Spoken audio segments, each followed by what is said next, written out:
Ég fengi svo litla athygli, ég er búin að vera heima hjá mér alla vikuna. Það ætla að vera svona smá Gjörðu svo vel, raða Dóra. útrás. Erum komin í loftið. Flott. Heyrðu, þar með set ég þannig 27. fund íbúðaráðs Háaleitis og bústaða og býður ráðsfólk og aðra gesti fundarins velkomið og þá sem kunna vera að fylgjast með útsendingu á YouTube og Gústi, ætlaði þú ekki að pósta YouTube-sendinguna á Facebook þannig að hún veki þá meiri athygli þar? Jú, ég sé þetta allt Stendur saman. við þar. Engar áhyggjur. Já, flottir. Og ég bendi þá því fólki sem kann að vera að hlusta og kannski endurtek það aftur seinna að það er hægt að skrifa athugasemdir bæði á YouTube útsendinguna sjálfa og svo þar sem ætlum við að fylgjast með því líka þar sem við deilum útsendinguna á Facebook. Fólk getur tjáð sig þar og svo er líka hægt að senda post á netfang ráðsins. Við erum með áhugaverða fund í dag. Við ætlum að heyra svo litið af félagsstarfi kirkjunnar, býsna öflugt félagsstarf. Við ætlum að heyra hugmyndasamkeppni Laugardalslaug og fleira. En ég held að við göngum bara til fyrsta dagskrárliðar. Bjóðum hana Hólmfríði Ólafsdóttur velkomna sem er djákni, er það ekki satt? Jú. Það er kirkju. Jú. Og sér að stórum eða öllum hluta félagsstarf kirkjunnar en hún segir betur frá því sjálf. Gjörðu svo vel, Hólmfríður. Takk fyrir. Og takk fyrir að bjóða mér að vera með ykkur. Þeir ætla að deila fyrir mig skjánum með nokkru glærum og þannig að það er ansi mikið félagsstarf í boði í kirkjunum báðum. Við erum sem sagt búið að sameina Grensárkirkju og Bústaðakirkju í eitt prestakall. Það gerðist 2019 og síðan höfum við verið að vinna að sameiningu og það eru þrír prestar starfandi og 2 djáknar og æskulýðsfulltrúar, þannig að þetta er góður hópur af fólki sem er að sjá bæði helgihald og félagsstarf. En ég ætla bara að byrja á næstu glæru. Það er sem sagt, við erum með sem sagt félagsstarf, það er nú aðalega það sem ég sé með félagsstarf eldri borgara og það er alla miðvikudaga yfir veturinn og frá 13 til 16 og er hér í safnaðarsal Bústaðakirkju. Þetta er svona blöndu samvera, fólk kemur bara með sína handavinnu, það er að spila og ég býð upp á slökun og síðan kemur prestur eða djákni með hugleiðingu og bæn og við fáum gesti í heimsókn, annaðhvort þá með eitthvað fróðlegt erindi eða skemmtiefni, söngur eða leikur, eitthvað slíkt. Og svo er sem sagt alltaf farið í vorferð og það er farið í haustferð. Og síðan eigum við svona vinasöfnuði sem við höfum verið að heimsækja, eins og upp á Akranes og núna förum við á Álftanes, þannig að það er alltaf svona líf og fjör og þetta er sem sagt kostar ekkert að koma í starfið. Það er hægt að kaupa sér kaffi hérna fyrir 500 krónur og það er líka hægt að hringja á morgnana og panta bíl og við erum sem sagt með bara samning við bílstjóra sem kemur og sækir fólk og það er hægt að kaupa bíla með hjá okkur. Og þá má fara í næstu. Og það er karlakaffi. Við, sem sagt, þessi miðvikudags samverustundir eru náttúrulega opið báðum kynjum en einhverju hluta vegna hafa karlar ekki sótt þessa sameiginlegu samveru og það meiri hluti konur hjá okkur. Þannig að ég tók upp á því að bjóða upp á karlakaffi fyrir heldri karlmenn og það hefur svona bara vaxið og dafnað því að ég tók eftir því að karlmenn voru í bakaríunum að fá sér eitthvað kröður í. Þannig að ég ákvað bara að kaupa vínarbrauð og bjóða þeim upp á kaffi og bjóða þeim í samveru í kirkjunni og þetta er einu sinni í mánuði á föstudagsmorgnum, sem sagt annan föstudag í mánuði frá 10 til 11:30 og það er bara gaman að segja frá því að þetta hefur bara heppnast mjög vel og það er að mynda svona góður hópur af körlum sem koma og mæta í þetta kaffi. Og já, og ég held að þetta er bara eftir að vaxa. Og þá er Næsta, við bjóðum líka upp á prjónakaffi einu sinni í mánuði, það er þá 3. mánudag í mánuði. Hingað koma bara prjónarar á öllum aldri. Það eru allt frá því að vera bara upp úr 20 og upp í áttrætt.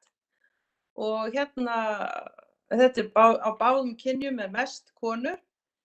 Hér er bara setið og spjallað og prjónað saman og kvenfélagið sér veitingar fyrir kvöldið og það eru frjáls framlög í kaffisjóðinn og síðan höfum við stundum fengið einhverja gesti, annaðhvort einhver til að kynna einhverja prjónavörur eða jafnvel bara að segja frá einhverju skemmtilegu, en þetta er vel sótt og það er svona, sko áður en að COVID náttúrulega lokaði öllu hjá okkur, þá var svona að meðaltali 40 til 50 manns að mæta á þennan viðburð.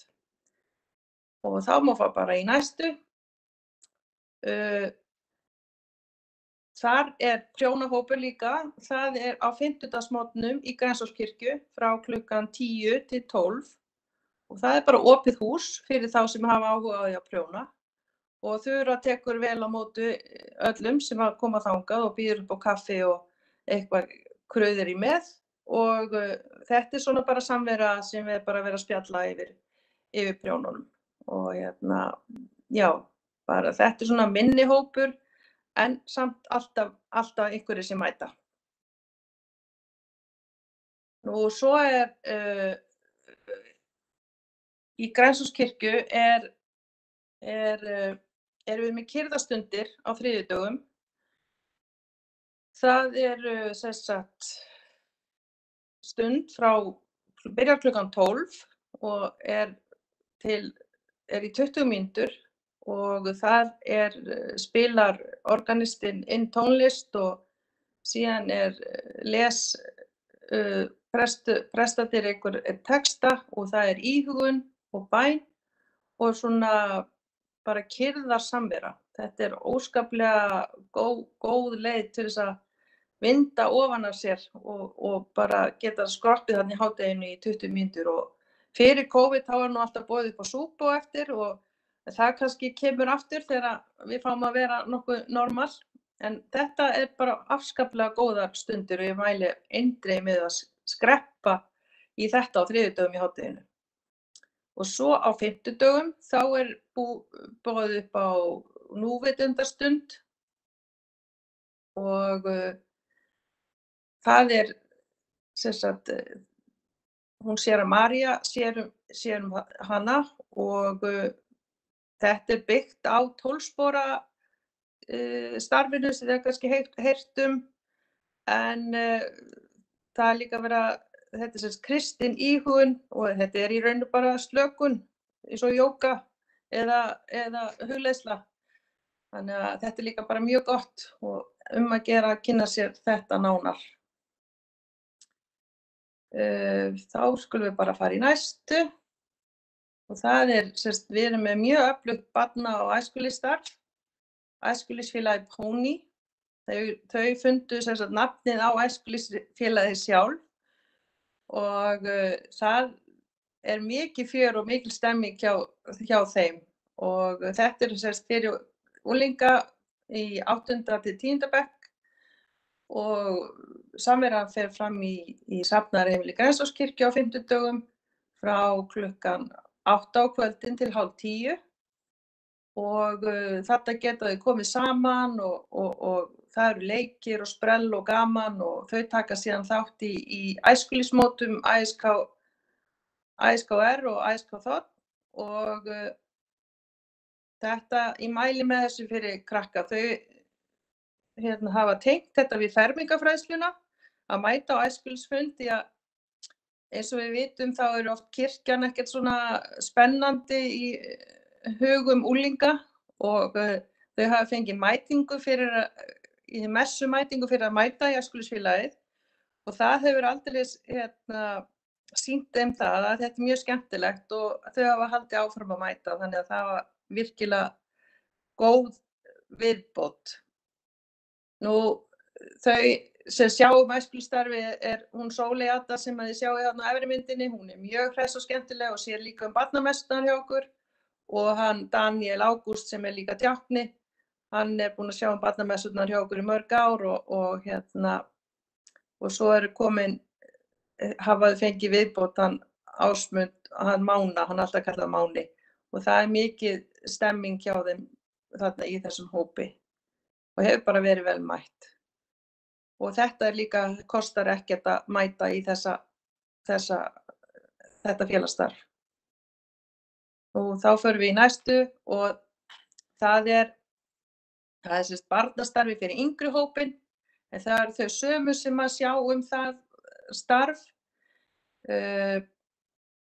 Það hefur ekki farið nógu vel af stað, náttúrulega bara í vetur út af COVID og öllu eins og við vitum en nú eru það að blása í lúðra og bara vonandi að rífa upp þetta starf. En þetta sett líka, það kostar ekki neitt og við erum svona verið í viðræðum við skólana í hverfinu að fá að vera í einhver samstarfi við skólana, að krakkarnir geti þá kannski farið úr frístund og farið yfir í þetta starf á fimmtudögum og þannig að foreldrar geti bara sótt þau þangað og svona það verið að tala samstarf þarna á milli sem bara mjög jákvætt og skemmtilegt. En þau sem sjá þetta, þau Sóley og hann Daniel. Og þá förum við í næstu og það sem sagt foreldramorgnarnir sem eru búin að vera hérna í Bústaðakirkju í bara fjölda ára og þetta á fimmtudagsmorgnum í gamla bókasafninu, ef einhver man eftir því, það var bókasafninu niðri í mörg ára í Bústaðakirkju og þetta svona samvera þar sem að foreldrar geta komið með nýfæddu börnin sín og litlu krílin áður við farið til dagmömmu og slíkt og þeir sem eru heimavinnandi eru kannski í fæðingarorlofi og þá boðið upp á svona huggulega stund hérna niðri og reynum að gera þetta bara mjög kósí og hún Ragnheiður Bjarnadóttir sem að sér þetta, hún tónlistarkennari og það þá í mikið sungið og spilað og gert svona hreyfisálmar þar sem að litlu börnin að læra hreyfingar og svona, þannig að þetta og svo hittast mæður og feður og geta spjallað börnin og þetta náttúrulega svona eins og jafningjafræðsla, getur fræðst hvað að gerast hjá hvort öðru og það gaman að segja frá því að þetta hefur verið svolítið alþjóðlegur hópur. Það hefur verið margar mömmur sérstaklega sem hafa sótt í þessa hópa af öllu mögulegu þjóðerni og því að þær eiga kannski ekkert mikið bakland hérna á Íslandi og hafa fundið stuðning að mæta í þessa foreldrahópa og þær hafa kannski verið að fara sem sagt bæði komið til okkar og svo farið í Hallgrímskirkju og niður í bæ og annað slíkt, þannig að þetta bara orðið mjög gott tengslanet þarna. Og Ragnheiður sér alltaf að sé góður hessing bæði fyrir börn og foreldra. Þannig að þetta eru afskaplega hlýlegar og góðar stundir. Og meira að segja í ófærðin í morgun, þá var bara alveg ágætlega mætt hjá okkur. Þannig við erum ánægð með það. En ég gleymi nú að setja nú ekki inn á glæru, en það náttúrulega kvenfélag Bústaðasóknar. Það náttúrulega starf sem að það öllum velkomið, körlum sem konum, en einhvern veginn höfum nú enga kalla í félaginu ennþá. En það starfa sem sagt með fundi frá október fram í maí, annan mánudag í mánuði og það mjög öflugt kvenfélag. Það sem sagt styrkir kirkjuna með ýmislegt og svo styrkjum við mjög mörg góð málefni og og einstaklinga í sóknunum og bara það sem þarf aðstoð, þá reynum við að verða liði. Ég var formaður kvenfélagsins í 6 ár en hætti því í fyrra og ritari núna, þannig að já, það er bara mjög, við erum 37 konur í félaginu og það er alltaf velkomið að fá fleiri inn. Þannig að þetta er bara góður hópur og við erum svona á breiðum aldri, allt frá svona upp úr 40 og upp í bara 70 og eitthvað. Þannig að þetta er bara skemmtilegar konur og gaman að vera að vinna með þeim. Já, ég held að ég sé nú eiginlega bara komin á enda, þannig að við bara þökkum fyrir okkur og hlökkum til að taka á móti ykkur í eitthvað af þessu starfi sem við erum með. Og það hafi haft gagn af þessu. Takk kærlega Hólmfríður, bara frábært að sjá þessa yfirferð. Ég er svo vitað og fylgist með tilkynningum frá þér á Facebook og séð að það er búið að vera eitt og annað í gangi en kannski áttaði mig ekki alveg á breiddinni. Já. Þannig að þetta er töluvert meira og líka gaman að heyra þau séðu svona að taka inn eitthvað nýtt eins og að reyna að höfða sérstaklega til kallana sem að hafa ekki alveg meikað hana hvenna fannst og ákveði rými fyrir sig og svona sko.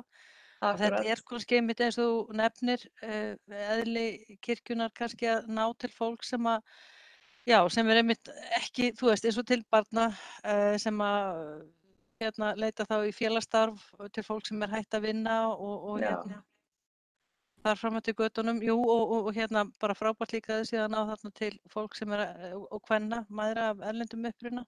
Já. Að þær eigi þá svona skjól hjá ykkur líka. Og dettur í hug, mér fannst þessar kyrrðarstundir, ég vísi ekki nýtt með þær, en einhvern veginn tengi vel við að það sé alveg frábær hugmynd. Tók eftir því að þær eru mjög hentugum tíma fyrir vinnandi fólk í Grensáskirkju þannig 6-leytið, maður svona getur nánast sett bara kartöflurnar yfir og skellt sér í drifið í smá núvitund í hálftíma og heim í lætin aftur. Það verður svona allavega mínum anda að reyna að drífa þetta af en þetta hálftími getur gert alveg rosalega mikið til að róa hugann og góðum tíma, en það verður með þriðjudaginn í Bústaðakirkju, en er þetta ágætlega sótt eða hafið þið verið að velja? Þetta er í Grensás, það er í bæði. Bæði Grensás? Já. Já. Og það er alveg ágætlega sótt, en þetta er líka streymt á Facebook. Báðum þessum stundum, þannig að ef maður fær kannski bara næði inn á skrifstofu eða einhvers staðar, þá bara vera með sko. Þetta er svona, ég hef verið með svona slökun bara í kortir 20 mínútur fyrir eldri borgarana á miðvikudögum og þetta líður bara eins og augnablik, maður er leiddur í gegnum svona og það er alveg merkilegt hvað maður er bara sultuslakur og eftir sko, þannig að ég mæli mjög með þessu. Já, þetta er alveg snillt ef maður getur koma svona inn í rútínuna. Það var líka gaman að fá þetta inn í bústaðahverfi einmitt á þessum tíma sem það er hægt. Það er auðvitað líka erfiðara kannski fyrir ykkur að vera með eitthvað starf utan vinnutíma. Já, við erum náttúrulega eiginlega sko þessi kvöld sem er svo prjónakvöld og svo náttúrulega starfsemi í kirkjunni eiginlega bara fram á kvöld marga daga, þannig að það er allt mögulegt í gangi hérna. Það er til dæmis núna við leigjum salinn hérna niðri og það er jóga núna niðri. Þannig að það er á þriðjudögum og fimmtudögum, það eru einkaaðilega með það, þannig að það væri kannski hægt að googla það einhvern veginn eða fá betri, ég gæti kannski fundið upplýsingar um það, en það er orðið fast bara núna á þriðjudögum og fimmtudögum, þá er bara jóga hérna eftir hádegið. Já, þið eru þá ekki að auglýsa það? Nei, það er ekki okkar vegu, þau bara leigja húsnæði hjá okkur. Og geta hópar, þú veist, geti ég farið að kenna salsadans til dæmis í kirkjunni, eða get ég komið með einhvers konar félagsstarf á lausum tímum? Já, við höfum bara reynt að nýta húsnæði sem best og að ef að það passar inn í sem sagt hjá okkur og það er laus stund, þá er Ásbjörn hérna sem er kirkjuhaldari hjá okkur, hann er mjög duglegur að finna leiðir. Helga Margrét er búin að biðja um orðið. Já, ég ætla nú bara að þakka Hólmfríði kærlega fyrir þessa kynningu, en svona, ég hef átt mjög gott samstarf við Bústaðakirkju og Grensástarfið hjá eldri borgurum, af því að prestarnir og djáknarnir koma inn í félagsstarfi hjá sem borgin með, sem afskaplega mikilvægt. Við höfum verið samstarfsfélagar í 10 ár allavega, ég og Hólmfríður, og það verður að geta þess að sumardagurinn 1. hverfishátíðin í Bústað- og Fossvogssvæðinu náttúrulega alveg einstök og alveg með sérstöðu í borginni, hvað lúðrasveitin og skrúðgangan og fjölskyldurnar safnast saman fyrir framan Grímsbæ, síðan upp í kirkjunni og síðan farið þaðan og niður í Vík. Og við erum bæði búin að halda hverfishátíð með Grensáskirkju með Maríu Ágústsdóttur og þarna megin og hefur gengið afskaplega vel og ég myndi segja að kirkjustarfið bara stór slagæð í blóðrás grasrótarinnar í okkar hverfum. Bara vildi koma því aðeins hvað þetta mikið gott samstarf. Takk fyrir að minna á þetta, Helga, því að maður náttúrulega þegar þetta hefur fallið niður núna 2 ár í röð, þá þarf að fara að dusta rykið að þessu ef manni sýnist að þetta verði fært í ár á þessu ári. Það bendir nú allt til þess, það ekki? Já, jú. Þannig að þetta, svo líka það að við náttúrulega, eins og Helga sagði, þá förum við inn á félagsmiðstöðvarnar með helgistundir. Ég var til þess í Hæðagarði í morgun. Síðan fer ég í Maríuhús sem reyndar svona dagvist fyrir fólk með heilabilun. Ég fer þangað á morgun. Og svo erum við í Furugerði og Hvassaleitinu og komum á alla þessa staði. Þannig að sem náttúrulega bara algjörlega frábært.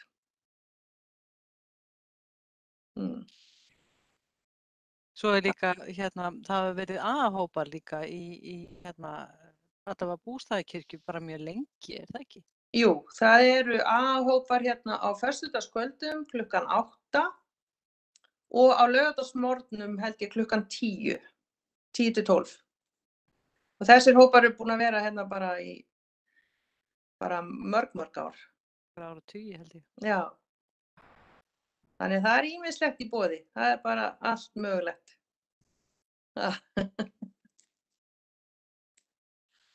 En ef viljið einhverjar fleiri spurningar?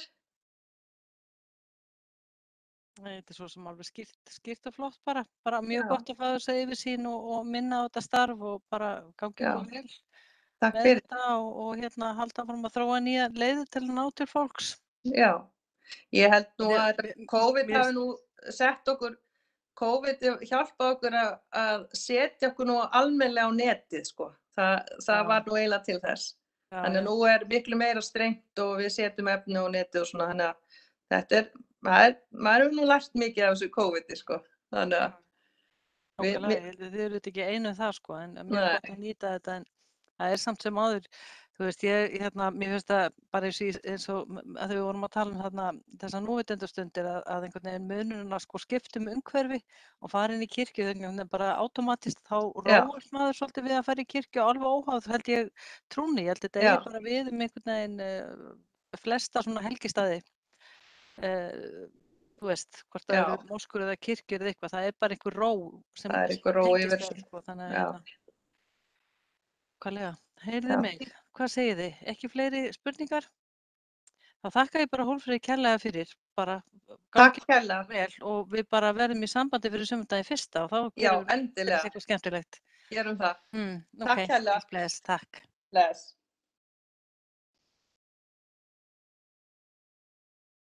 Þá ætlum við að ganga til næsta dagskrárliðar. Það erindi forstöðumanns Laugardalslaugar vegna hugmyndasamkeppni endurgerð laugarinnar til framlagningar. Erindið þarna og þetta nú svona bara fyrst og fremst til að minna okkur á að þessi hugmyndasamkeppni í gangi. Reykjavíkurborg að undirbúa hugmyndasamkeppni vegna endurgerðar Laugardalslaugar og tengdra mannvirka. Hluti af vinnunni að heyra í almenningi og samstarfsaðilum og það þessi hugmyndasöfnin í gangi. Hugmyndakassi og það hægt að senda hann á Betri Reykjavík og hugmyndat.itr og mér skilst að þið séu búin að fá heilan helling af hugmyndum og svona til lengri tíma litið og þá getum við farið að hlakka til þess að sjá einhverjar af þessum hugmyndum verða veruleika. Ég fyrir mitt leyti búin að deila þessu á síðunni eins og ég gera ef við deila eitthvað í nafni svona frá borginni í nafni íbúðarráðsins þá setja ég það fyrst á síðuna og deili því svo í hópana Þannig að það svo sem gjört en stundum einhvern veginn er það ekki alveg að ná eyrum fólks. Það væri mjög fínt ef að þið myndu taka það upp hjá ykkur sjálfum líka að deila þessu. Þetta er auðvitað ekkert nema skemmtilegt að þessi biðla með þessum hætti til fólks að senda inn hugmyndir. Laugardalslaugin eru auðvitað mikið okkar laug meðan við erum ekki komið með okkar laug í Fossvogsdalinn og kannski það er ekki alveg að gerast þótt að sé svona í sjónmáli. Þá höfum við í báðum hverfunum haft tilhneigingu til þess að líta Laugardalslaugina sem okkar hverfislaug. Þannig að já, við gerum ráð fyrir að taka við hugmyndir til 28. febrúar, þannig að það er nú ekki margir dagar eftir, en ég bara hvet ykkur eindregið til þess að kíkja á síðuna og deila svona allavega í ykkar ranni. Á Facebook og ef þið einhverju hópar sem þið getið deilt í að taka þátt í þessu. Það er alveg ljóst sundlaugakerið sjálft, það er búið að vera að tala um að það sé ónýtt bara allavega frá því að ég byrjaði að taka þátt í starfi á vegum borgarinnar og ansi langt síðan ég var nú starfsmaður á vegum höfuðborgarstofu, þá var alltaf verið að tala um að þetta ker væri ekki góðu lagi, en núna loksins stendur til að fara að laga það. Eitthvað sem að þið viljið segja um þetta mál? Já, Gústi, gjörðu sæl. Já, ég ætla bara að skora á fólk að fara að skoða hugmyndirnar sem eru komnar inn, eru margar mjög framúrstefnulegar sumar en líka bara margar ótrúlega frábærar og spennandi og bara sem myndur líka sumar koma með nýjungar sem við kannski þekkjum erlendis frá inn í sundlaugamenningu. Það var eins og ég var mjög hrifinn að það er svona árfarvegur, svona straumur sem maður getur svona legið í og maður leiðist áfram með. Það er eitthvað svona pæling. En alls konar svona skemmtilegt sem þetta að skoða og bara betri Reykjavík gengur öll út á að fólk geti rætt saman málin inn á vefnum líka. Þannig að þó ætla ekki að fara inn að setja inn einhverja hugmynda þá er líka algjörlega tilvalið að skjótast þar inn og bara kommentar undir eitthvað sem ykkur finnst frábært að læka það eða hvernig sem það er Þannig að þetta er bara, ég hvet alla til að kíkja á þetta. Já, góður punktur. Svo voru líka svolítið skemmtilegar hugmyndir hvað heitir mannvirkið, svalirnar allar. Hvernig er þetta að nýta það? Þetta er auðvitað svona ljóst að þetta verður ekki rifið, en þetta er frábær skjólveggur en einhvern veginn svona stendur þarna bara vannýtt. Já, og meinar áhorfendastúkan. Áhorfendastúkan, já, einmitt. Sem er aldrei nýtt sem slík, hún er þarna bara ónýtt. En Baldur, þú ert með hendu á lofti. Já, mér langaði bara að spyrja út í, ég veit ekki kynna þetta, það er kannski að gera tvær spurningar. Fyrirgefðu. Tvær spurningar. Já. Kannski í örstuttu máli. Hver eru megin áherslunar kannski þrem atriðum varðandi þessa hugmyndasamkeppni, eða áherslu borgarinnar í þessu máli. Og svo hitt líka hvaða svæði er verið að tala. Er þetta bara innan núverandi landamerkja laugarinnar eða á stækkana og þá hvernig og ef ekki á stækkarsvæði aftur ekki?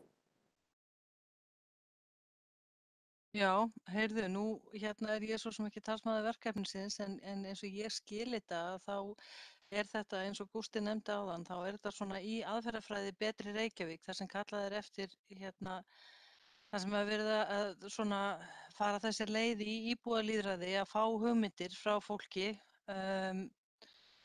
eins og hægt er og sjálfsögður ekki hægt að taka við öllu en það verður þá væntanlega og ég held að sé alveg einlægni í því, ég held að sé ekki verið að kalla eftir hugmyndum en svo bara liggur eitthvað annað plan einhvers staðar frá einhverju verkfræðistofu eða einhverjum arkitektum að gera bara eitthvað allt annað. Ég held að eins og ég skil þetta þá er alveg einlægni þarna í þessu verkefni að þiggja og framkvæma hugmyndir sem koma þarna inn. Það er, eins og ég segi, það er bara eins og ég skil hugmyndafræðina. Hversu mikið land liggur undir, það er bara spurning sem ég get ekki svarað. Ég veit að það er það þarna eitthvað rými þar sem eru grasfleitir sem gæti nýst í stækkun laugarinnar, sem ef það verður farið út í það að gera einhvers konar sundlauga garð eða þess háttar, einhvers konar svolítið svona eins og waterpark eins og víða erlendis, eitthvað ævintýrlegra, þá hef ég skilað það sem svo að það sé svigrúm til þess upp á landrými, en en ég átta mig ekki á landamerkjum eða eitthvað þess háttar, þá það í rauninni bara spurning sem við þurftum að kalla eftir svari ef að þú óskar eftir því. Já, ég hef eindregið óskað eftir því vegna þess að umræðan undanfarið í skipulagsmálum hjá Reykjavík hefur ansi mikið verið í þéttingu byggðar og meiri steypu hér og þar. Og það alveg, held ég, það eru margar ástæður fyrir því að það mætti aðeins skoða svæði sem þessi laug væri á. Ein ástæðan sú að þetta margra áratuga gamalt gömul hönnun. Þá var bara Reykjavík miklu minni. Þannig að það eitt út af fyrir sig að mannfjöldurinn miklu meiri eða hvað þá túrismar annars líka kallar kannski á stærra svæði svona afþreyingar laug eins og stóra meginlaug eins og þessa. Og líka spurningin hvernig þessi laug kemur til með að spila saman við Póstbók og þá að gera þarna Laugardalsvöllinn. En ég held að þetta sé tilvalið tækifæri fyrir Reykjavíkurborg og ég vil gjarna fá meira upplýsingar það. Varðandi stærð svæðisins og annað þvílíkt, þess að útivist á svona sundlaugum þessi fólk heldur þar og það væri gríðarlegt tækifæri. Heyrðu, við Heimir tökum það þá á okkur að kalla eftir svörum frá, þetta forstöðumaður laugarinnar sem getur svarað okkur. Já, Baldur, ef þú myndir bara lista þetta og senda á mig, en svo getur maður líka bara haft samband við hann Árna, það meilið hann segir hérna, en ég get líka verið millilegur því ef þú vilt það, ekkert mál. Ég held að sé ágætt að við bara höfum í gegnum ráðið því þá fáum við bara svar næst með formlegum hætti og þá erum við bara öll upplýst í það sem bara frábært. Ég styð það. Já, og ég held að, ég semst ráðlegg þér samt Baldur að senda inn bara hugmynd og þú veist bara sem íbúi og borgar í Reykjavík og undirstrika þetta að það mætti taka stærra svæði, það ekki svolítið punkturinn hjá þér að það mætti taka stærra svæði vegna þess að núverandi svæðirunni byggir á gömlum bara tölum með minni borg og þetta þetta lang vinsælasta líka að auki túristalaugu landsins þannig að það mætti gjarnan stækka rými þannig að þetta yrði svona enn meira enn stærra ævintýrasvæði en það í rauninni Takk fyrir það. Hún kannski þegar orðin bara krátið á ýmsum tímum vegna túrisma og annað grunn en ég þarf kannski bara meilið hjá þér einhverstaðar til að senda áfram á eftir. Já, það þarna á þessari síðu, það hugmynda.dtr ef þú getur varpað síðun upp aftur Heimir. Þetta líka fljót googlað ef maður bara googlar endurgerð Laugardalslaugar þá kemur þessi síða upp og þarna þetta hugmynda.dtr þannig að og fleiri leið til að senda þannig ég ráðlegg þér svona alveg þar fyrir utan að bara senda þínar hugmyndir en við köllum eftir þessu og kynnum þá svarið bara á næsta fundi þannig að það bara gott mál. Kærar þakkir. Ekki málið. Þá þetta einfalt til þess að gera, við erum að leggja þetta bara fram. Næsta mál á dagskrá bréf frá þjónustu- og nýsköpunarsviði vegna endurskoðunar þjónustustefnu Reykjavíkurborgar til framlagningar. Ég sendi ykkur póst, ég gerði það nú frekar seint en myndi á það ef að fólk hefur áhuga á að skal ég segja ykkur skilin bókun eða einhver athugasemd að einhverju leyti að þá hefði verið mikilvægt að gera það, vera með það tilbúið en myndi kannski setja upp bara drög að þjónustustefnu frekar heldur en bréfið. Það er óskað eftir umsögnum og ég skoðaði hérna þessa stefnu og mér finnst hún bara fín. Ég sem sagt hef einhvern veginn ekki forsendur til þess að finna þarna einhverja gagnrýni eða gagnrýni einhverja punkta í henni til þess að draga fram og hérna setja fram bókun á hverfislevel, en það getur vel verið þetta þið hafi gert það, þannig ég vildi svona sérstaklega minna á það að þið væri búin að skoða þetta. En þetta hérna gögnin liggja svo sem fyrir viku fyrir fundin. Einhver sem hefur áhuga að hérna taka til máls undir þessum lið þjónustustefnuna. Kannski skrollar aðeins í gegnum hana, Heimir. Hilmar ætlaði að báða um orðið. Já, Hilmar, gjörðu svo vel. Ég var að spá hérna með marga starfsmenn sem eru á þessum þjónustumiðstöðum. Það eru hérna, þegar það kemur svona asahláka, þá þarf borgin að hugsa niðurföllin þó að sé búinn vinnutíminn hjá þeim.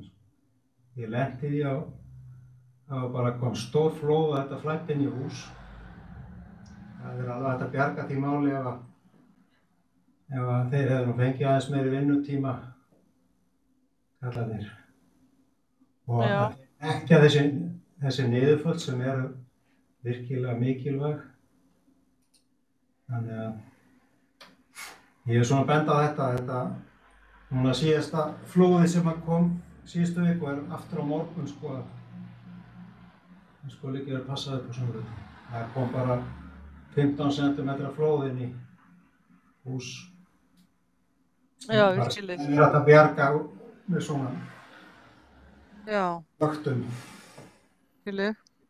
Það velti fyrir mér sko að því þú nefnir undir þessum lið en svona stefnur, það er svo sem fara aldrei bara eðli stefna vegna að þá er svo sem aldrei farið kannski inn í einhver svona einstök mál heldur er eins og hérna það er svona hugað að samræma þjónustuveitingu, starfsfólki sé tryggð fræðsla og notendamiðuð þjónusta. Þetta er auðvitað það sem þú ert að tala að notendur eru ólíkar þarfir notenda í borginni. Þetta er allt svona mjög almennt og það er svona eðli stefna, þannig að ég er aðeins að velta fyrir mig hvort við ættum í rauninu bara að taka þá þessa athugasemdina upp undir öðrum lið, undir málefni hverfisins og við getum þá kannski bókað eða eitthvað þess háttar. Ég held að sé einhvern veginn kannski, ég held að geta verið betri afgreiðsla. Hvað segir þú, Heimir? Já, ég svo sem tek undir það. Þetta kannski fellur að einhverju marki þessar hugleiðingar eða ábendingar Hilma sem er bara vetrarþjónustu og ég ætla ekki að þykjast alvitur framkvæmd hennar á vegum borgarinnar en ég held að sú þjónusta sé nú ekki í það minnsta snjómoksturinn, hann er ekki bundinn við þennan hefðbundna vinnutíma. Hann er, ég held að þeir hefði bara leik meðal annars miðanótt en ekki ætla ég að þykjast alvitur þá þjónustu. Nei, ég held að það sé alveg ljóst að þú veist og við vitum það að það hefur komið bara fram í fréttum að mokstur er að byrja milli 3 og 4 á nóttinni og svo það hefur þurft, þegar verst lætur, þegar bara snjóar onni, þá hefur þurft að moka aftur sömu leiðir, þannig að það hefur verið eitt af þessum vandræðum. En fólk hefur líka verið að gagnrýna að gangstéttir og hjólaleiðir hafi farið svona halloka í samkeppni við göturnar og með það myndir sem ég séð og svona ástandi þá getur svona einhverju leyti tekið undir það og líka ljósta þegar það verður svona asahláka eins og hvað var það á þriðjudaginn eða ekki? Það var það mánudaginn. Eða fyrir vikunni skulum bara segja. Þá þú veist, ég var alveg vör við borgarstarfsmenn að losa niðurföll og fleira en sjálfsagt dugði það ekki til allstaðar sko. Ég átta mig ekki á því hvort að það hafi ekki verið, hvort það hafi þá verið of lítið það að því að vinnutíminn sé skammur. En hérna, ég sem sagt tek samt ítreka það sem ég sagði, þetta einhvern veginn sko, svona hlutir eru aldrei tíundaðir í þjónustu stefnum, heldur það alltaf almennar og það kannski líka ástæðan fyrir því að ég sé ekki alveg hvar við ættum að bóka eitthvað þjónustu stefnun. Hún hérna bara fyrst og fremst lögð fram til kynningar svo við vitum að þarna sé stefni í gangi. Svo getur við verið sammála og ósammála það hvort að þessi framkvæmd sé í samræmi við skilvirkni og fleira sko. En ég held við ættum að eiginlega bara taka þetta upp aftur, þessa ábendingu hans Hilmars undir liðnum málefni hverfisins. Ertu sáttur við það, Hilmar? Þetta var fram á nótt sko og það flæddi bara eins og að svona niðurföllum. Það getur verið þannig stað að það myndast bara tjörn. Vatnið það flæðir inn í húsin. Bara út af því að það náttúrulega bara stórflóð, það svo mikið hláka og krapinn kemur svo og stíflar niðurföllin. Og þetta hefði alveg eftir að komast fyrir þetta ef að menn væri þeir þekkja, þeir sem í hverfunum þeir þekkja sín niðurföll og ég sá alveg það voru myndir af mönnum í Hafnarfirði að hugsa þetta sko. Já. Það kom enginn frá borginni sko. Nei. En ertu sáttur við það, Hilmar, að við bara, þú veist, svo sem búin að tjá þig þetta, en við tökum þetta þá bara aftur upp vegna þess að við erum í þessum lið og að fjalla þessa stefnu sem ég segi í eðli sínu mjög almennt orðið og aldrei farið kannski í einhverja einstakar aðgerðir í svona stefnum. Ok, heyrið mig, þá ætla ég í rauninni bara að láta ljúka þessum dagskrárlið, það það í rauninni ekkert annað sko, og já, ganga til 4. liðar. Kannski bara eitt. Já. Þetta lofti. Ég veit ekki hvort það á í talandi þessi lið að 4. liðar, ekki mjög inn í þetta. Ég ætla ekki að tala einstaka atriði. Það hins vegar eitt og ég var svona þjónustu almennu stefnu að segja. En eitt atriði að því voru að koma snjóorkur. Það var annað atriði sem heitir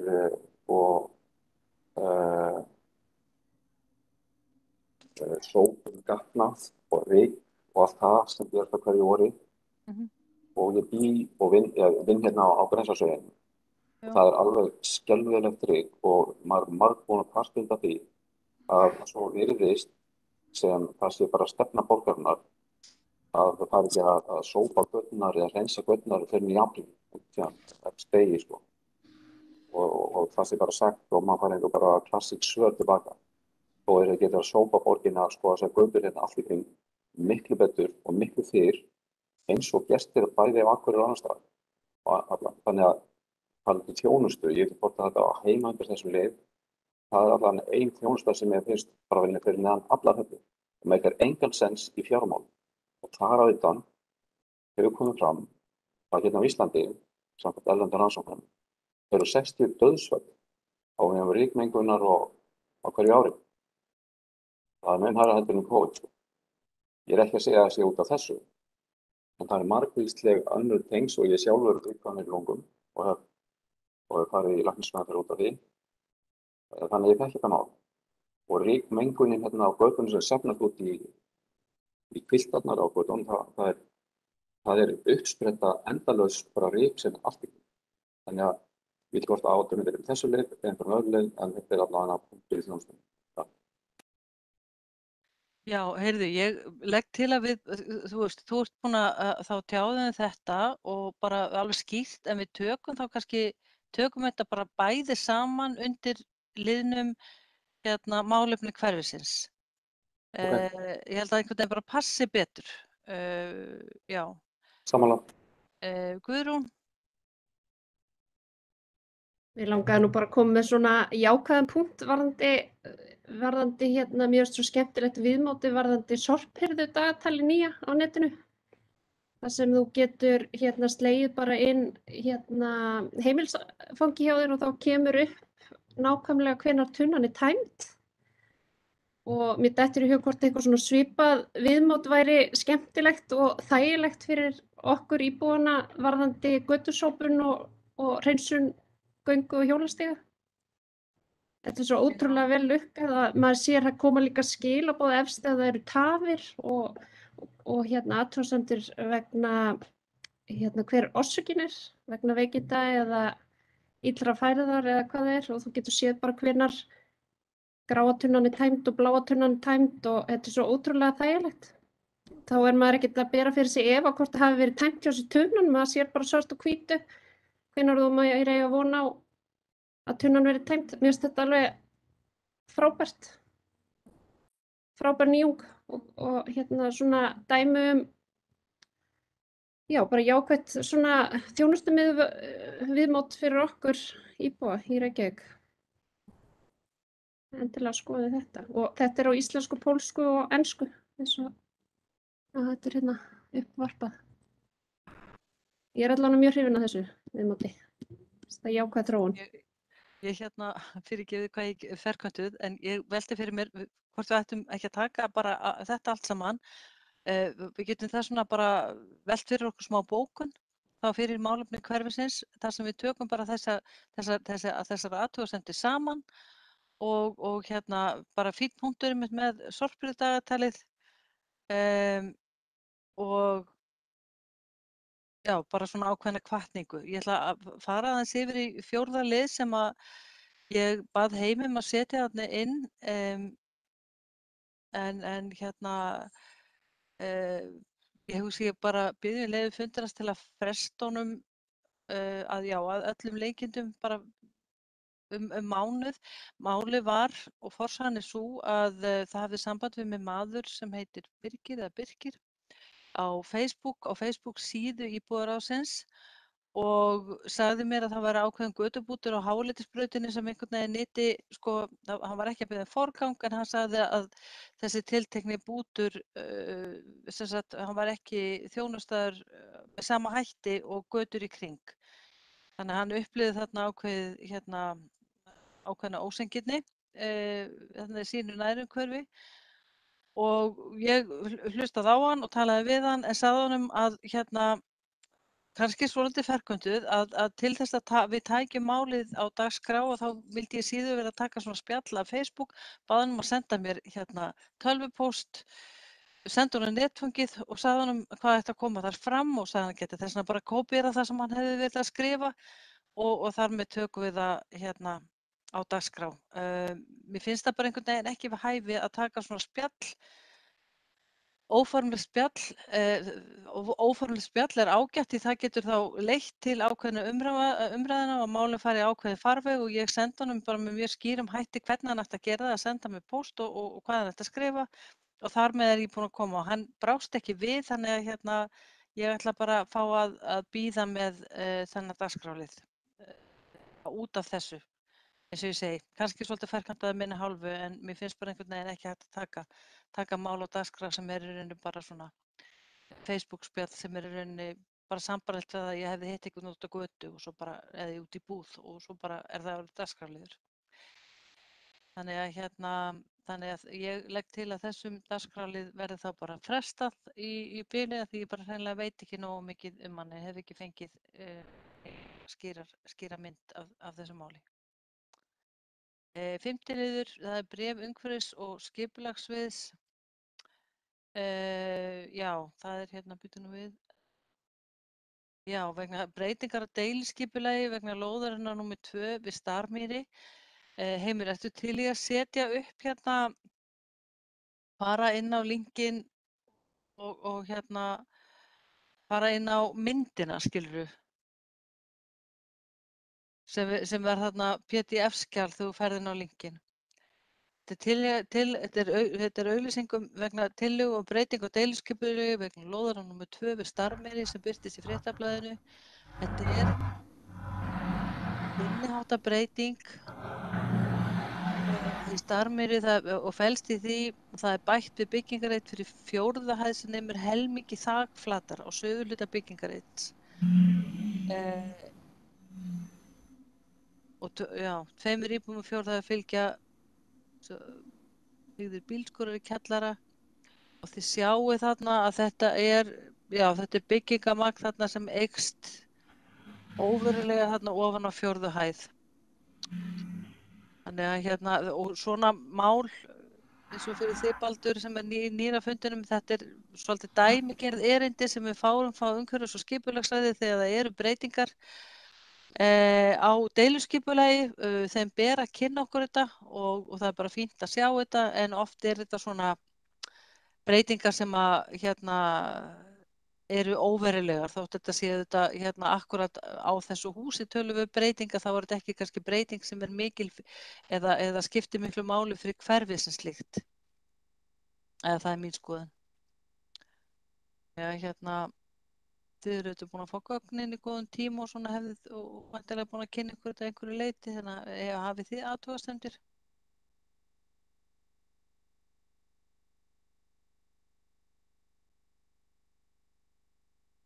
Ef svo ekki þá ég ætla með engar hendur á lofti þá segjum við bara þessu að þetta mál að þessi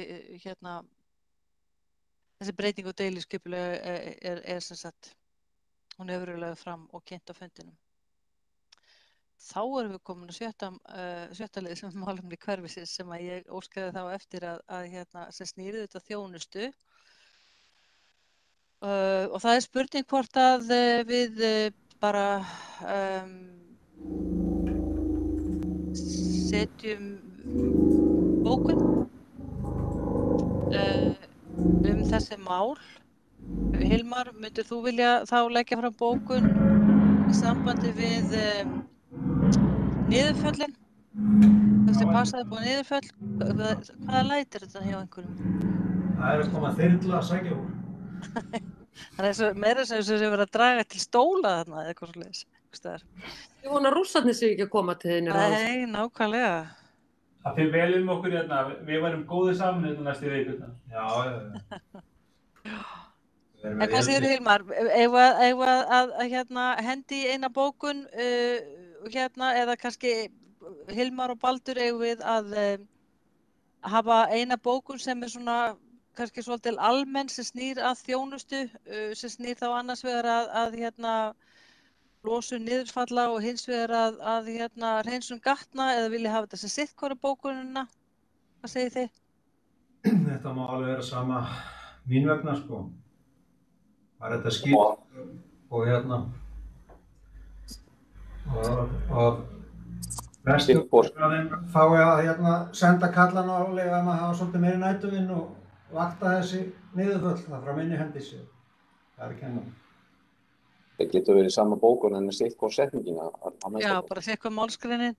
Ertu til í að setja bara upp Word-skjal Heimir? Við skulum bara rífa þetta af. Tillögun allavega. Ég skal gera það.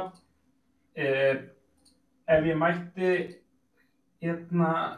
koma þess inn í þetta, þetta náttúrulega bæði snýr þá að vetrarþjónustu og svo hefur hreinsun gatna hún verið kynnt samfara vorþjónustunni. Þetta er gert á vorin meðal annars.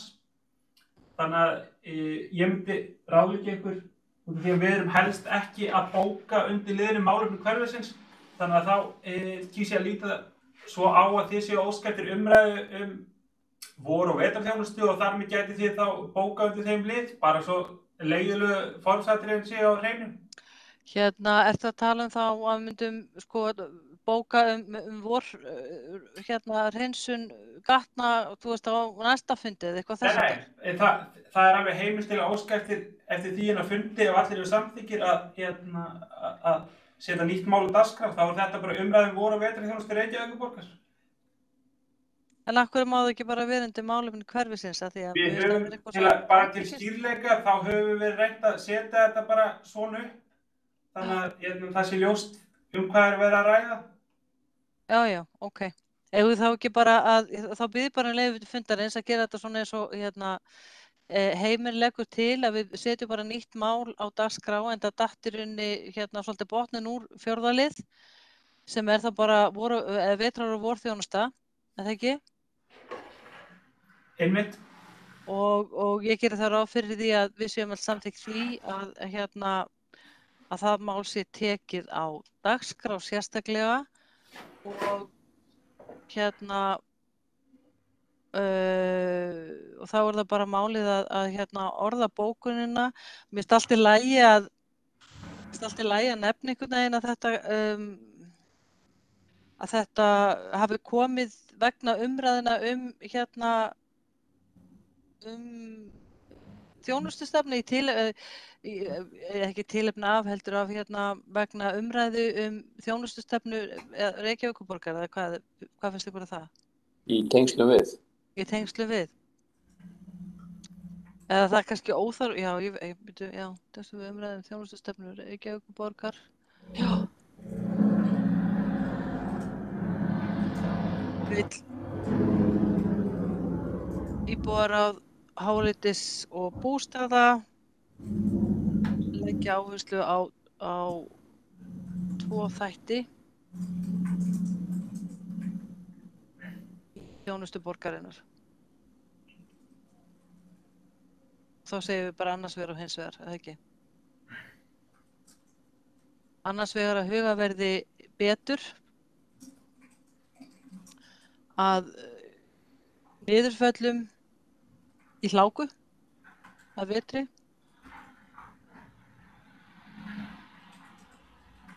Ekki síst utan dagvinnutíma. Það áherslupunkturinn hjá þér, það ekki Hilmar? Já, einmitt. Að þessu þurfa að sinna í rauninni bara þegar þörf á. Ekki síst utan dagvinnutíma eða þegar þörf á. Akkúrat. Þetta nóg eða viltu segja eitthvað meira? Nei, þetta bara Ok. Má ég koma með tillögu að þetta verði breytt að hugað verði betur á niðurföllum á veturna í Hláku. Já. Skiljið mig snúa því þarna við. Já. Í Hláku, svona, já. Takk. Ekki betra það aðeins af því hann var nefnilega þetta verið skýrt að þar segi annars vegar að huga verði að vetrarþjónustu og hins vegar að vorþjónustu, punktur. Að vetrarþjónustunum varðar,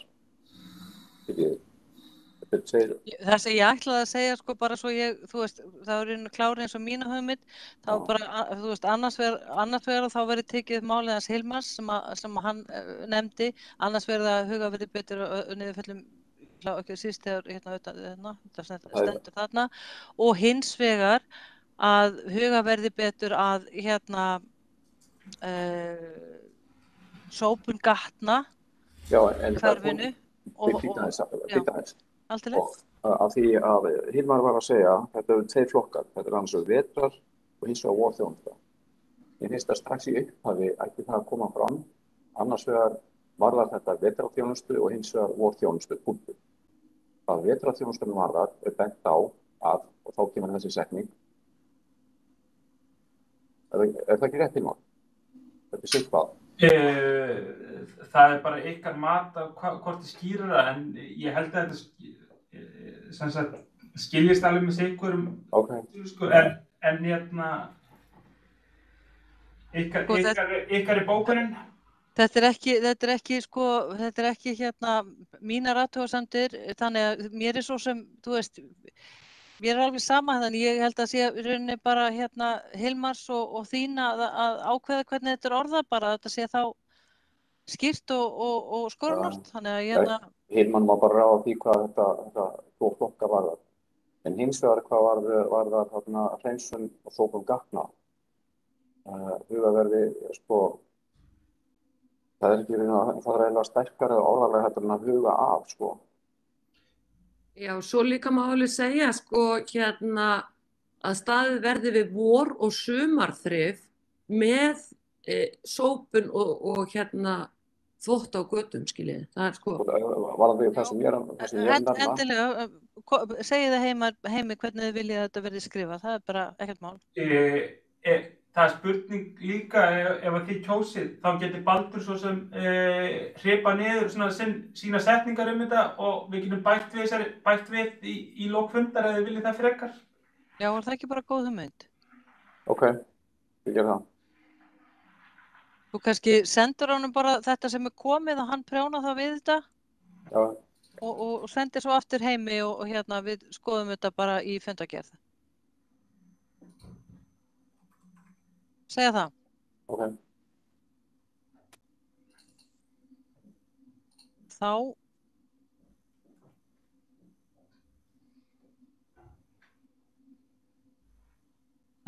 hérna þá förum við í hérna 7. og 8. lið sem eru greinargerðir vegna styrkja á Sumarborg og umsóknum vegna Sumarborgar 2021 og erum við þá ekki að fara að rjúfa útsendingu þegar þetta er lokaði liðir. Það er rétt.